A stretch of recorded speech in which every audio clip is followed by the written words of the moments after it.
Switzerland, home of the cuckoo clock, the gnomes of Zurich and some of the most picturesque scenery in Europe, is also by tradition neutral territory, perhaps the most fitting venue imaginable for the final rounds in the fight for the most coveted prize in motocross, the 500cc world title. Previous British challengers for the coveted crown have dreaded the last rounds of the 12-event, 24-race championship, traditionally held in the heartland of European motocross, Belgium and Luxembourg. But this time it's different. This time there's no home advantage for anyone. This time the two men involved in this fight to the finish know they're out on their own. As the bells of the evening Angelus call the worshippers to church after a sweltering Saturday, no one could foresee the dramatic change in the weather which would turn the spectacular Wohlen track from Dust Bowl to quagmire overnight. But every aficionado does know what's at stake over the two 40-minute plus 2-lap legs. Two men in with a chance of the championship, and a third rider with the option of giving Honda a unique World Championship 1-2-3. The challenger, Dave Thorpe, the young pretender to the crown, determined to swap his number 3 vest for the world champion's number 1 shirt. And the champion, Andre Malherbe, 3 times a winner of the title already, but 15 points down in the quest for championship number 4. We spoke to them both before the race, and to the 2 other men who've won Grand Prix races this year. So Dave Thorpe, just 2 races away from a possible world championship. How are you feeling? I feel quite good in myself. The weather's been unkind to us this morning. We've had a lot of rain, but I feel quietly confident. I just want to try and keep out of trouble. What exactly has the rain done to this Wohlen track? Well, it's made it very rutty. There are a lot of deep ruts around, but fortunately on the racing lines it's still very dry, so we can still get round okay. Does that favour one rider over the other? Well, I guess it would favour the guy who's in the front, because the person behind's either got to follow him or risk going out into the mud. How do nerves normally affect you on a race day? Well, normally I just have to sit on my own for 30 minutes before the first race, and then once I go to the line I forget everything and concentrate on the race. It's just inside me. People who know me, they can't tell that I'm very nervous. It's just inside me. And is today any different? Not really. I feel quite calm at the moment. No doubt we get a little bit nearer the race, I shall feel the pressure, but hopefully I'll be all right. This is probably the most important day of your life. Does it feel different to any other? No, in actual fact, it doesn't feel any different at all. I think the thing that does make it difficult for me is if I had to come here and actually had to win the World Championship, it could possibly be easier. But because I know that I haven't got to win and that a 2nd and a 7th or 2/4 will clinch it, I think that makes it difficult. Have you got any tactics in mind for the race? Well, I'm going to go for the first race. I'm going to try and win it, and if it turns out that I can't win it, then I shall settle for 2nd. I don't want to leave it all to the last race and maybe have to beat Andre to win the title in the last race. I want to do my work, so to speak, in the first one and then possibly be able to relax in the 2nd race. Are there any changes to the machine today? No, none at all.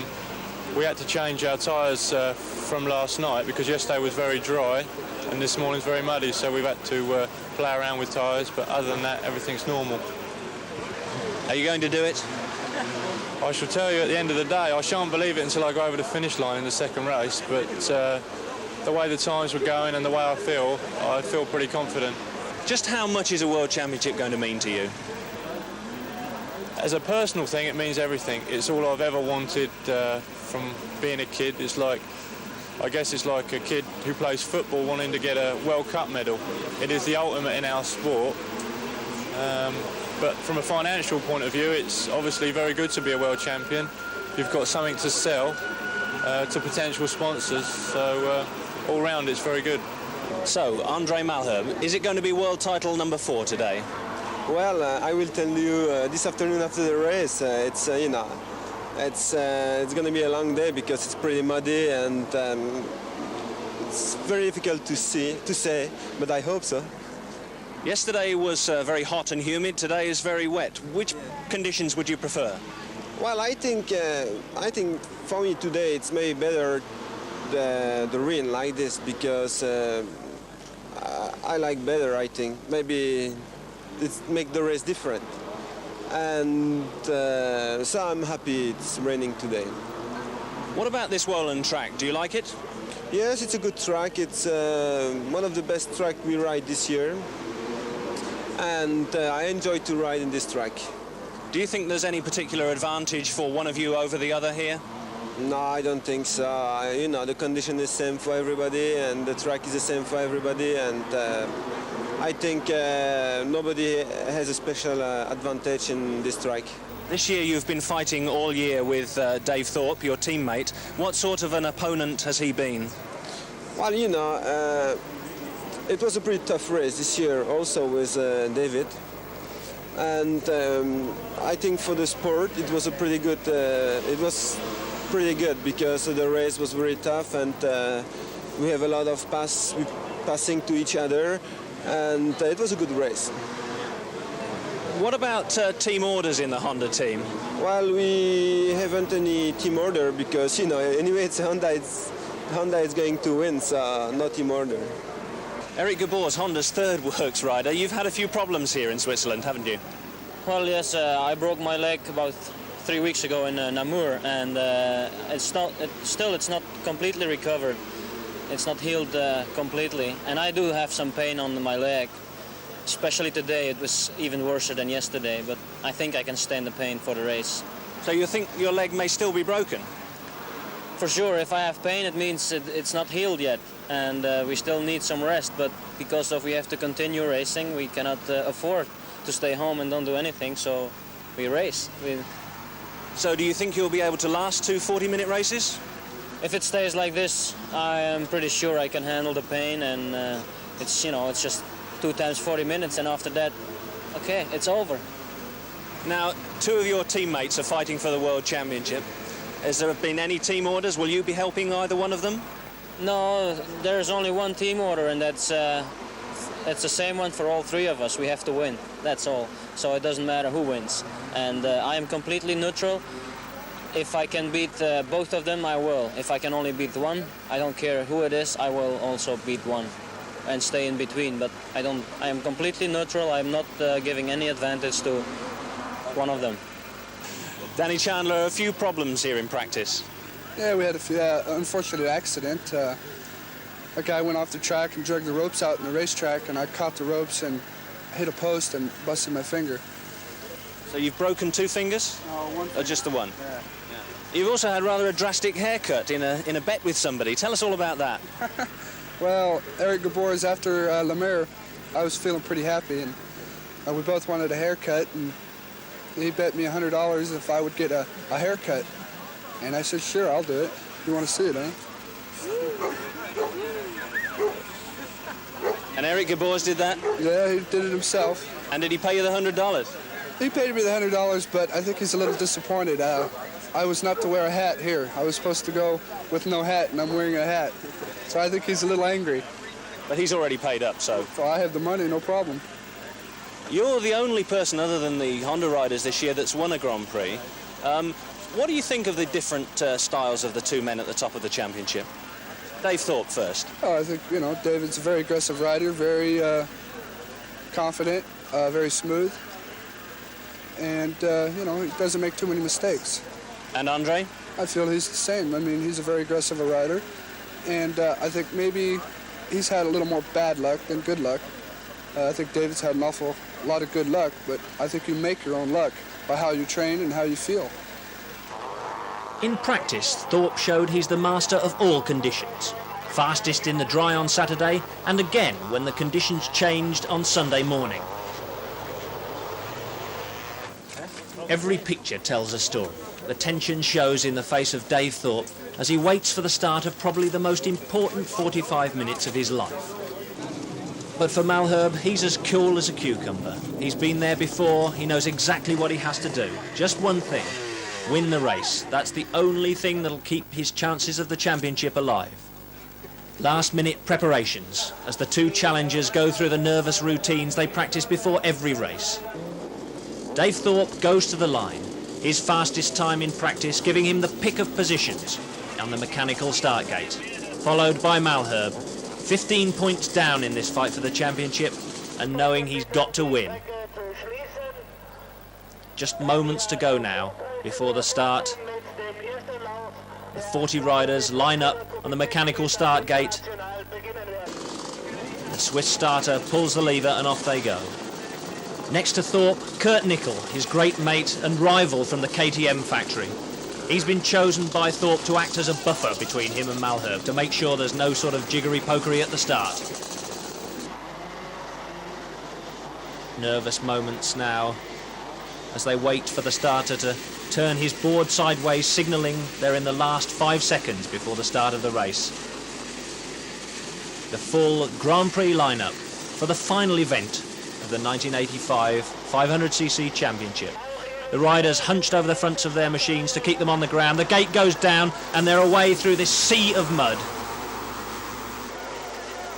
And Malherbe, a terrific start from Malherbe, and Thorpe's there as well, but there's a Yamaha rider out in front as we take a look at that start again. Terrific action as they all make a clean getaway. But that's the last time they'll be clean throughout this race. And the whole shot man is the Swede Leif Persson. That's a turn up for the book. Thorpe is in second place. And that's Eric Gabor's third and Malherbe's fourth.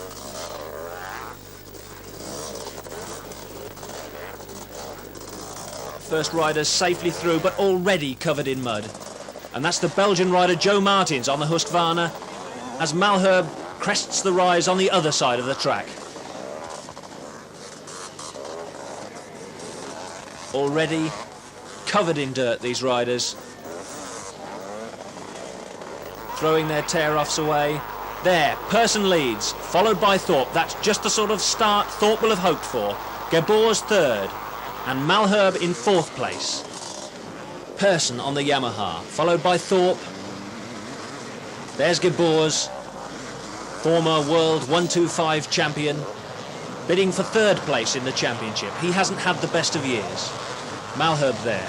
He knows exactly what he has to do. That's past this man, the leader, number 57, Leif Persson, and Dave Thorpe, and Eric Gabors, if he's to stand any chance of keeping his world title hopes alive. The crowd urging on Thorpe and Persson. Persson still keeping the advantage as they go on towards completing their first lap. Gabors still in third place, ahead of Malherbe. But these leaders now, as they complete lap 1 of 16 laps, have already pulled out quite a gap on Malherbe in fourth position as they plough their way through that sea of slime. That's former World 250 champion Georges Jobet. He's the man that Gabors has to beat in order to claim that third place. Splattered with mud after only a single lap of this race. That's Bert von Zitzwitz, the German rider on a Mako. Once dominant Mako in World Motocross, now sadly a spent force, as Persson still leads, followed by Thorpe. Gabors, remember, riding with a broken leg in third place, and Malherbe fourth. As they drop down this muddy valley, turn sharply at the bottom and then power up the hill on the other side. Thorpe not putting a foot wrong so far and receiving a lot of encouragement from a strong British contingent at Wohlen. Gabors and Malherbe.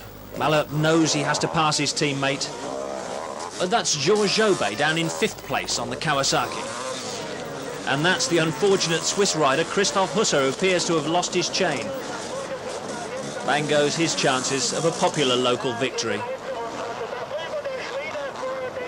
And still he can't get the chain back onto the rear sprocket. All that mud hampering his progress. As Persson still leads the race from Thorpe. Thorpe there will be watching every move, studying his rival so that he can know where to take the lead. As Malherbe still languishes down in fourth place.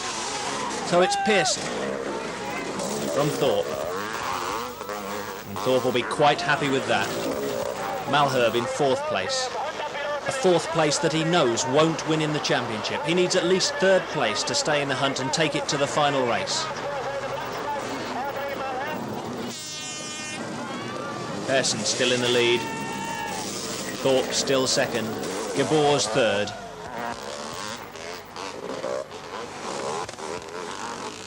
the leading pair, and that's how close they are. Gabor's third and Malherbe fourth.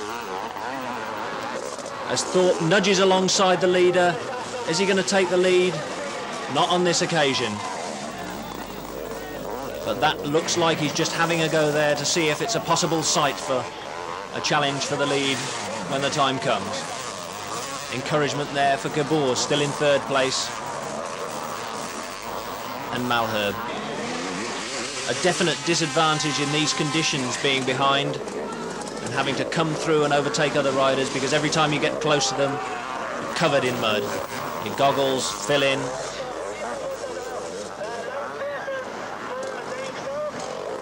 Unusual in these sort of conditions to see them still wearing their goggles. Normally they're discarded fairly early on in the proceedings. They just have to try and keep them clear the best way they can. They do wear 4 or 5 different cellophane tear-offs, but when things are as bad as this, they normally go fairly quickly.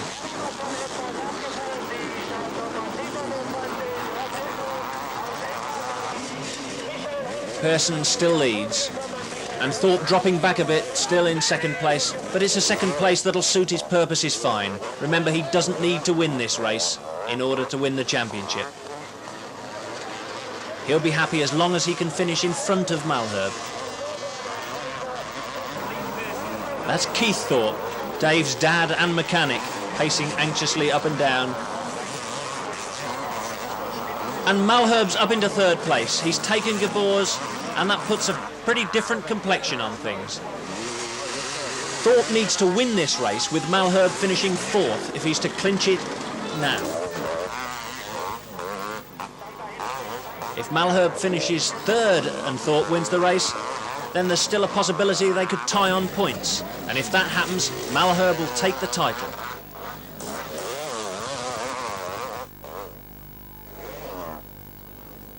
Eric Gabor's chasing hard in fourth place. He said there's no team orders. He wants the best position he can.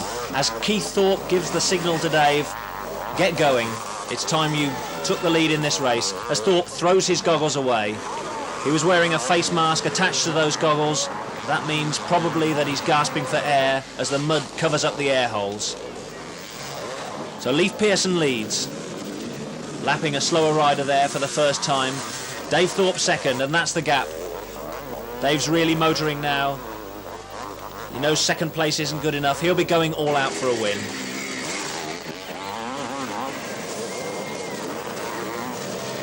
And there's Malherbe. Malherbe making a determined challenge now. Keith Thorpe keeping his son exactly informed of what the state of play is. And there's Malherbe, very close now. We've definitely got a battle on our hands. So it's Pearson, Thorpe and Malherbe.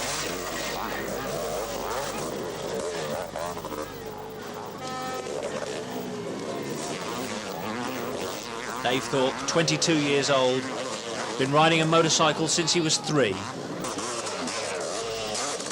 Fifth place man, Georges Jobet, former World 250 champion.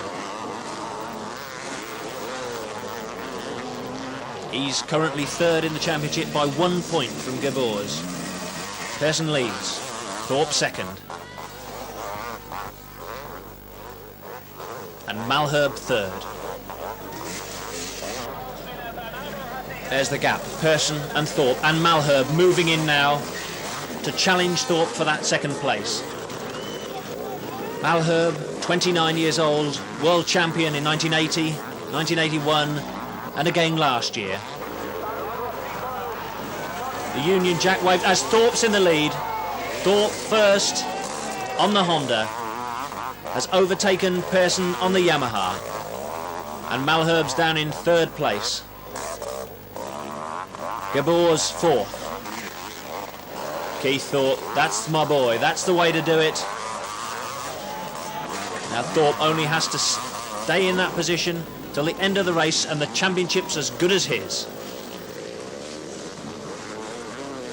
It sounds easy, but the pressure's enormous as Thorpe rounds those back markers, followed by Pearson and Malherbe. Jobet on the Works Kawasaki in fifth place. He needs to overtake fourth man Gabors in order to claim that third place in the championship and stop Honda getting a unique 1-2-3. Dave Thorpe, Leif Persson and Andre Malherbe. Anything could still happen, still in contention. And that's Gabors, getting it sideways there and out of shape. There must be a terrible strain on that injured leg. Dave Thorpe looking cool and calm. He hasn't put a wheel wrong in this race. Dave Thorpe leaping up under the Camel Bridge with 15 minutes to go in this race. Union Jacks waving. About 100 or so people have made the trip from England to see Dave Thorpe crown himself the world champion. Thorpe leads.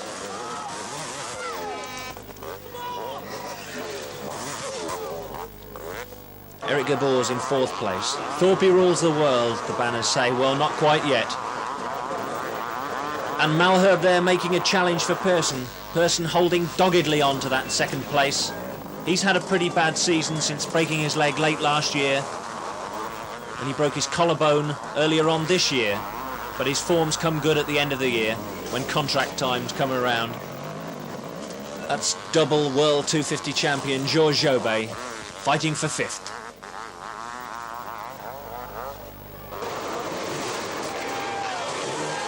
Cheers from the crowd for Dave Thorpe. There's a back marker getting in the way, and he won't be too unhappy about that, Thorpe, if he can get a few more back markers on his side. So much to the good. He's now pulled out quite a gap on these two tussling for second place.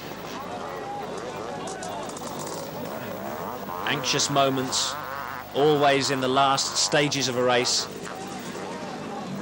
Dave Thorpe will be willing that clock to tick round to 40 minutes before the two-lap board goes out. Eric Gabors in fourth.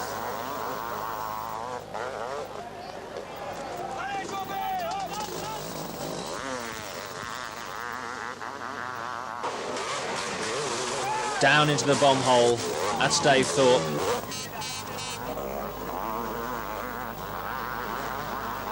Second man, Leif Persson.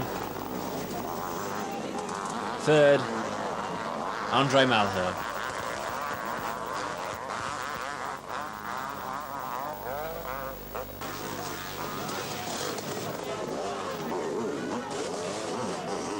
Dave Thorpe, 7 wins so far this year under his belt. This looks like victory number 8 out of the 23 races so far in this fight for the World 500cc Championship.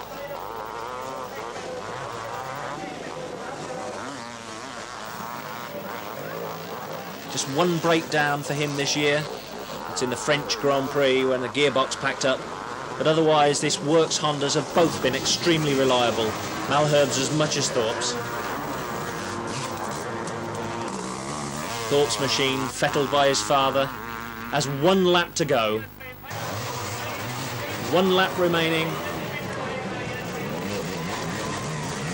Thorpe will know that Malherbe is in third place. He'll know that means 20 points difference between the two. And he'll know then he just has to score a point in the second leg. So with 1 lap to go, it's Dave Thorpe, Leif Persson, Andre Malherbe and Eric Gabors.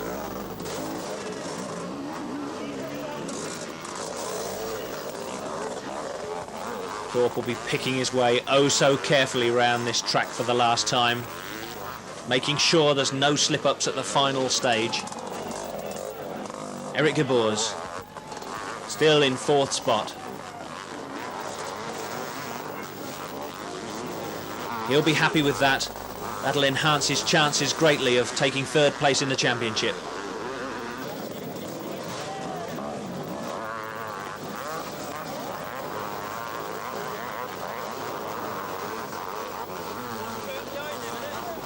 Persson and Malherbe. Malherbe won't be giving up yet. He'll be wanting that 2nd place and the 17 World Championship points that go with it. Points scored in motocross, remember, in each leg. No overall point scoring. As Dave Thorpe comes round for the final time to pass the checkered flag and win his 8th race of the year, and immediately looks over his shoulder to say, where's Malherbe? Eric Gabors is 4th, but this is the man, Dave Thorpe. All eyes will be on in the 2nd race. So the order: Thorpe, Persson, Malherbe, Eric Gabors, Georges Jobet and Andre Vromans. And there's the point situation. 20 points separate Dave Thorpe from Andre Malherbe. We spoke to a very relaxed Dave Thorpe in the gap between the races. So Dave Thorpe, congratulations on a first race victory. That's 1 down and 1 to go. Yeah, I was very pleased to win the first race. It went according to plan. Now all I need is a 15th place, which will probably be the hardest point I've ever had to get. You had a few problems with your goggles in the first race. You got rid of them very early on, didn't you? Yeah, well, I was riding very tense and I wasn't getting enough air, so I decided to throw my goggles off just to get more air and try and calm myself down. And it took me 2 or 3 laps afterwards just to get back in the swing of it, and then I could ride my normal race. So I knew where I could pass Lee if I'd suss it out on the 2nd lap. So it was just a matter of time till I went by him. So now just half an hour to go before the 2nd race, which, as you say, will be the most important race of your life. How are you feeling? Well, right now I feel pretty relaxed, but no doubt when I go up to the line I should be pretty tense. But hopefully, fingers crossed, everything should work out. It's still heavy rain at the moment. Did that cause you any problems in the race? No, not really. They tell me it rained during our race, but I didn't notice it at all. So hopefully it might stop before the 2nd race and we could possibly have a dry one. So now one hand on the title. Is it going to be Dave Thorpe world champion in about an hour or so's time? Well, I'd like to think so, but I don't want to make any predictions until it's all over. But hopefully in 5 o'clock about we should have won it. Well, Dave Thorpe may not have noticed the rain, but these spectators certainly did as it continued to pour down between the races. In the holding area, every rider has his own umbrella carrier. First race, 2nd place man, Leif Persson. 20-year-old Swede who's finally found his form right at the end of the season. And there's a man with his own umbrella, Eric Gabors, who looks at this stage as if he might have clinched that 3rd place in the championship, because with 6 minutes to go before the riders are due to be in the Parc Fermé, there's no sign of Jobet. However, he turned up at the last minute and was able to take his place on the line. Dave Thorpe taking no chances against the rain.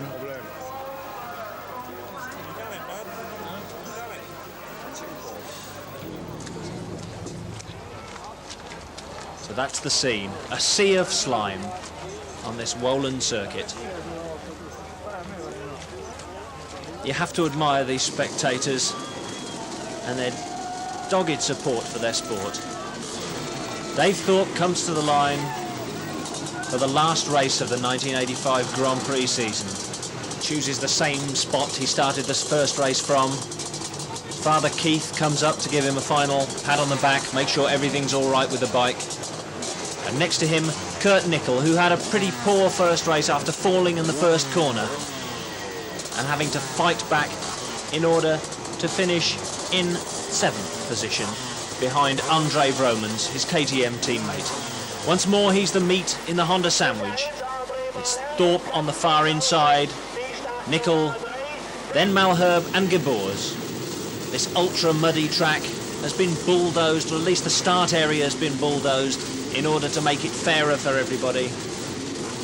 But they can't go around the whole track with a grader.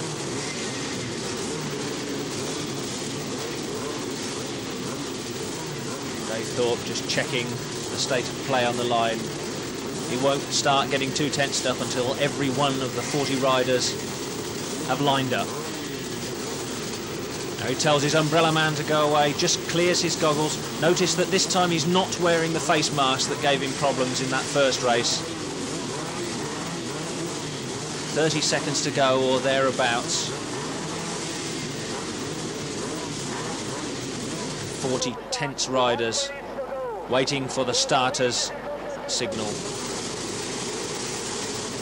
Over the front of the bikes to keep the front wheel down and the power on. The gate goes down and Thorpe's away, and another good start from him. It's important to stay, but Malherbe's got an even better getaway. Unlike this back marker who's made a terrible start, he was obviously on the second row and he's been filled in already. As we look at that start one more time. As the gate goes down, Thorpe's already moving. Struggling to maintain control, keep it in a straight line, getting his weight as far over the front as he can to prevent that front wheel pouring the air. As someone scores a direct hit on the camera. And it's Malherbe in the lead. Andre Malherbe gone to the front straight away. And Pearson's in second place. Thorpe is third, Jobé fourth. And number 66, that's local rider Ernst Gunziger.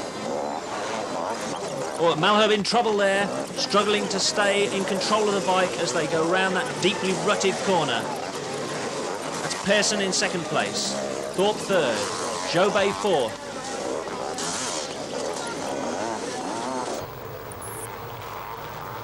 Malherbe's already pulled out an advantage over the Swedish rider. Thorpe staying in third place, he'll be quite happy with that. He said between the races, he'll be happy to let Malherbe win the race. All he has to do is finish. Just 1 point will give him the championship he wants more than anything else in the world. But problems down there in that corner. Some people didn't fare quite so well as Malherbe, and there's three of them tangled there, struggling to get their bikes out of the quagmire. 1, 2, 3, 4, and they're right on the racing line, so they're piling up behind them. The problem, of course, when things are covered in mud is the bike won't often start quickly. And there, through a sea of umbrellas, Andre Malherbe, leading what will probably be his last race as world champion. Malherbe, Pearson in second, Dave Thorpe third, as they complete the first lap.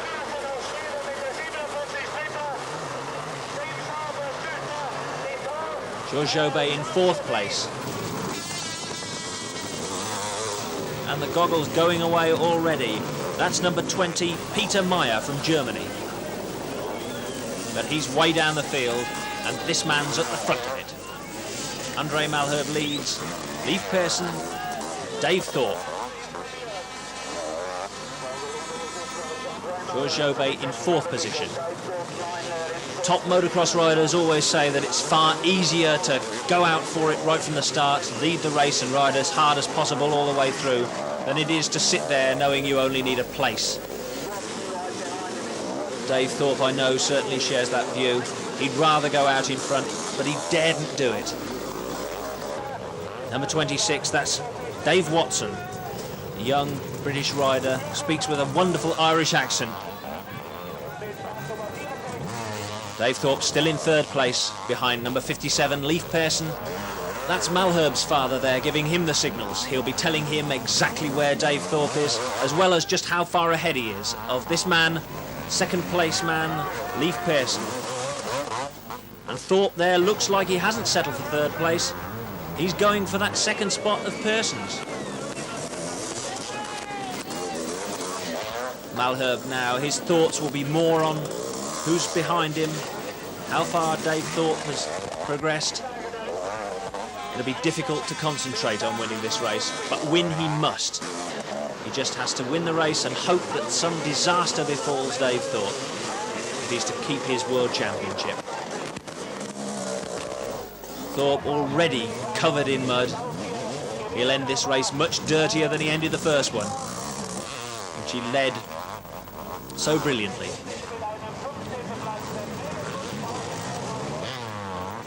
Thorpe coming under pressure now from Georges Jobé. But he won't worry too much about that. He can slip down as far as 15th place and still take the title.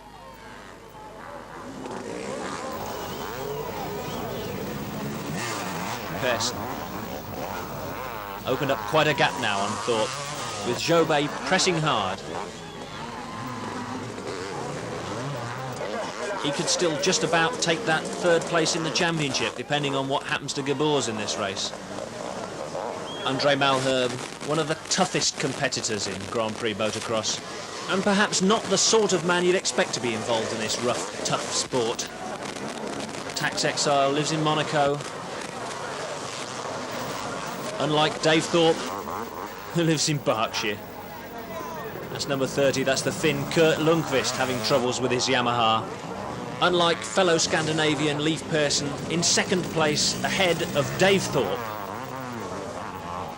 Followed there by Georges Jobet in fourth. Jobet cresting the rise, getting it sideways. And Andre Malherbe leading the race, gets rid of another tear-off so that his vision's completely clear as he drops down. Dave Thorpe still in third. Taking it nice and easy. He certainly won't be riding at 110% in this race. Unlike Malherbe, he'll be giving it everything he's got. He simply has to win. Leif Persson, 20-year-old Swede, broke his thigh in 3 places in a crash at the Scheveningen beach race last year. Leads Dave Thorpe.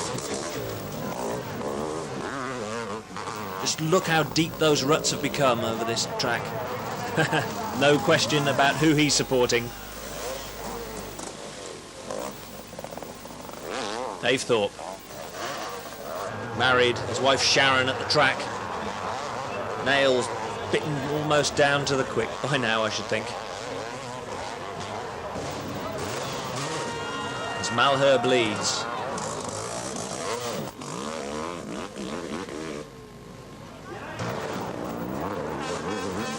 Dave Thorpe, the 2 men in locked-in battle for the championship all year.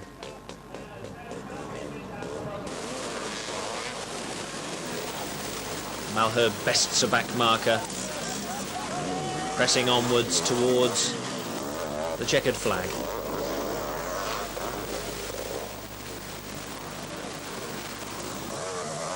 And Dave Thorpe. He doesn't care about a win, he just wants a place. Eric Gabors, down in 10th place at the end of the first lap. He's now up to 5th.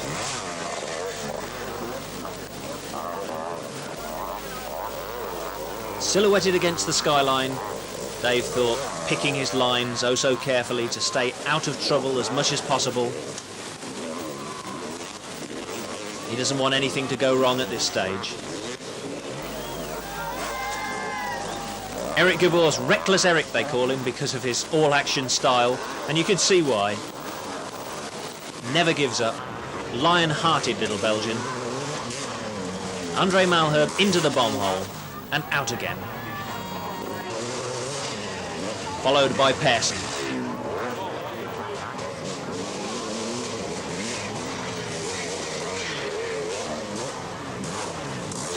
And Thorpe, still holding that 3rd spot.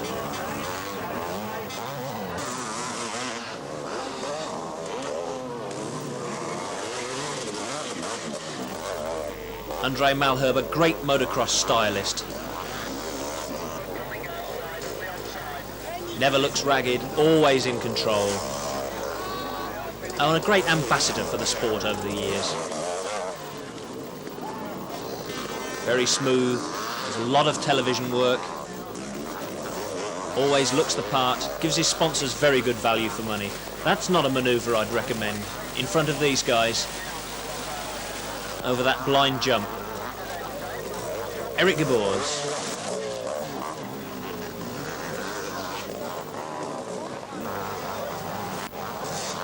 And Georges Jobet. Belgium have always been perhaps the strongest of motocrossing nations, and that's reflected in these positions here today. 3 men in the top 5.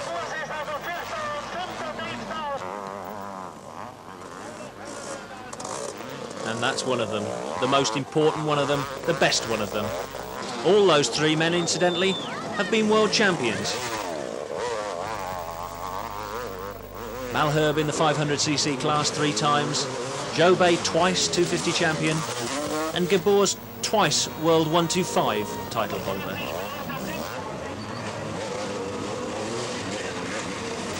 This man has yet to be champion. And this man hopes to be champion in just a few minutes' time. That's Kurt Nickel on the KTM in 4th place, pressing Thorpe hard. He was hoping to improve on his 5th place in the championship, but a disastrous first race fall put paid to that. Gibors closing there on Jobé.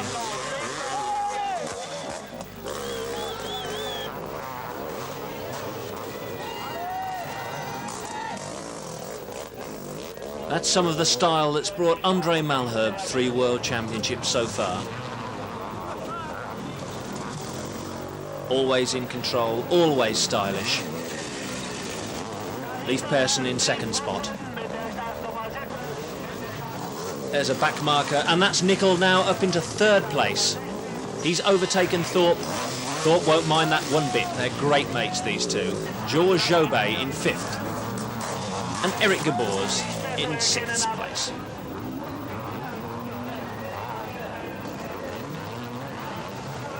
Once again, terrific action there from André Malherbe.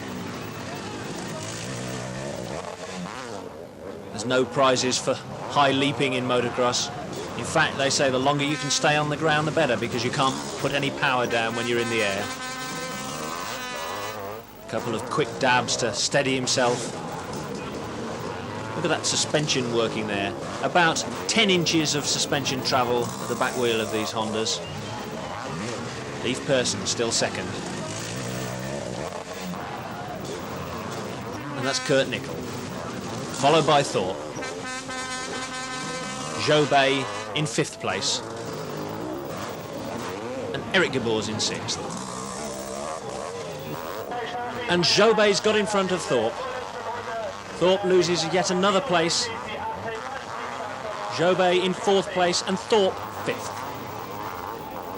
Gabors there in 6th place. So Jobé, followed by Thorpe. And Gabors. Gabors will be going all out to overtake Thorpe in order to clinch that 3rd place in the championship. But there's André Malherbe coming down towards the start and finish area to start his final lap. But as Malherbe starts his last lap, there's drama for Kurt Nickel, who's dropped back down the order after getting a stone in his face. 2nd place goes to Leif Persson. 3rd is Jobé, and 4th, Eric Gabors. But this is the man that all those fans have come to see, Dave Thorpe, now just 1 lap away from the World Championship he wants so much. There's no more loyal fans than the British motocross supporter.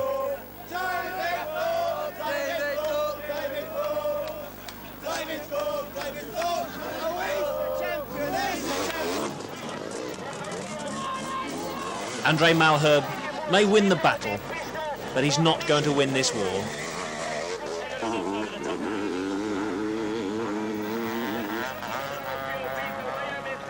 The checkered flag's in sight, and Malherbe rounds the final bend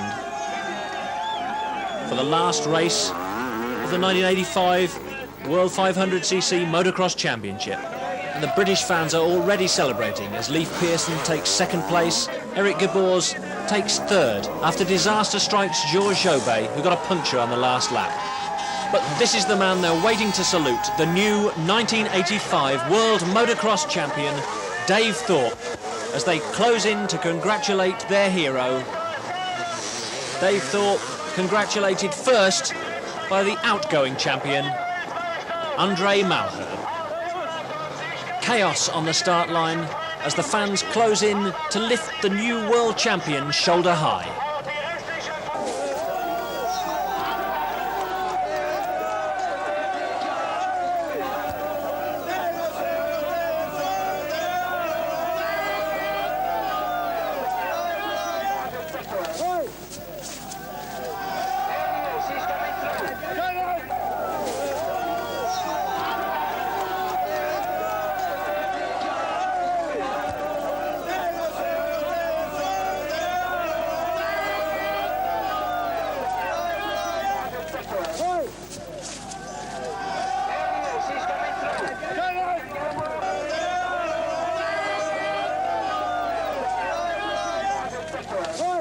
Those dramatic pictures speak for themselves as the fans salute Dave Thorpe, the first man to bring the title back to Britain since Graham Noyce in 1979, also on a Honda, and one of only 3 British riders to win the coveted crown.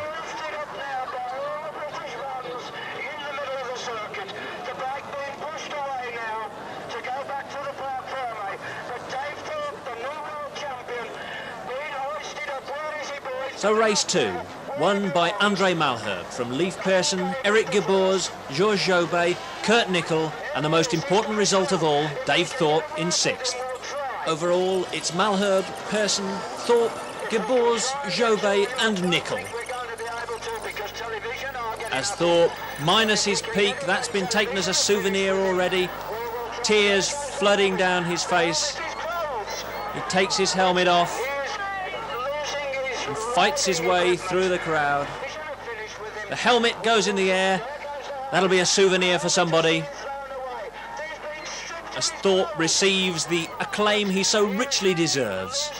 The final World Championship placings. Dave Thorpe, champ, on 388 points, Malherbe 378 and Eric Gebours on 227 in 3rd place. We spoke to the new British hero. Dave Thorpe, congratulations, world champion at last. Yes, it was a very difficult race. I think it's probably the slowest race I've ever ridden in my life, but I was just pleased to see the checkered flag. Did you feel any nerves throughout that race? No, I was riding fine until the last 15 minutes. All of a sudden I started to listen to every noise of the engine, and, you know, I probably heard more noises in the engine than there was, you know. And you just let them keep coming past you? Oh, yeah, I didn't give a damn. As long as I was 15th, that was the most important thing for me. And you knew exactly where you were? I couldn't tell you where I finished. I just knew I wasn't out of 15th. So, what next for Dave Thorpe? Well, I'm going to take a rest, and then I'm going to get ready for next year. More determined than ever to try and keep it. Has it been worth all the work? By far, it's been worth all the work, yeah. I'm really pleased for everybody who's helped me along the way. And is it good to be a British world champion? Absolutely fantastic. It's good to have him as a champion, I tell you. Thank you very much. Okay. It's brilliant. David. Thanks, Paul. Well done, Dave. Thank you, mate.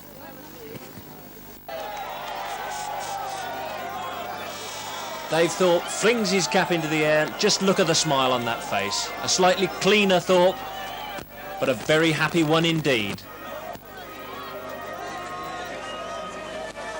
An all Honda rostrum there. Dave Thorpe, world champion, delighted to spray this crowd with champagne. On his right, Andre Malherbe, the man he deposed. That champagne won't taste quite so sweet to him. And third man, Eric Gebours, 3rd in the race and in the championship. The proudest moment of Dave Thorpe's life, and an emotional moment too for the second part of that championship winning team, his father Keith, when we spoke to them after the race. So the Thorpe family champions, world champion Dave Thorpe and mechanic father Keith. How does it feel to be finally there? Well, like we've worked, well, my dad started me when I was 3, so we've probably worked now 19 years to try and be world champions, and although it probably hasn't sunk in yet for me, it's a really nice feeling. It's a bit of an emotional moment for you, Keith. Just a little. Those last 20 minutes were pretty hectic. Yeah, if I said my watch was standing still, I would be just about summing it all up. And Dave, you reckoned you counted every stone on that track, didn't you? Yeah, it was probably the slowest race of my life. I was just trying to go around all the stones. Every bend I went round, I was listening for the engine and just trying to make sure everything was all right. And then if my bike slided sideways, I thought I had a puncture, you know. I was just like panicking for the whole 15 minutes towards the end. But in the end, there were no problems at all. No, thankfully everything worked out to plan, and now we are champions. Keith, did you ever think all those years ago, 19 years ago, that you'd be standing here today, father of a world champion? Well, if I said I never hoped for it, it would be untrue. I always worked for this position. And he's done the job well this year, and here we are. Just what about this man as your mechanic and your dad as well? Well, you know, like this year, well, not only this year, right from when we first started, like, I owe everything to my dad. Starting me off, teaching me how to ride a bike, and then guiding me all the way through my career. And for us we only had one DNF this year when it wasn't our fault. You know, it's just absolutely fantastic. I think even though he's my dad, I think he's still by far the best mechanic in the Grand Prix. So I've got a great dad and a great mechanic. So all that work's been worthwhile? Absolutely.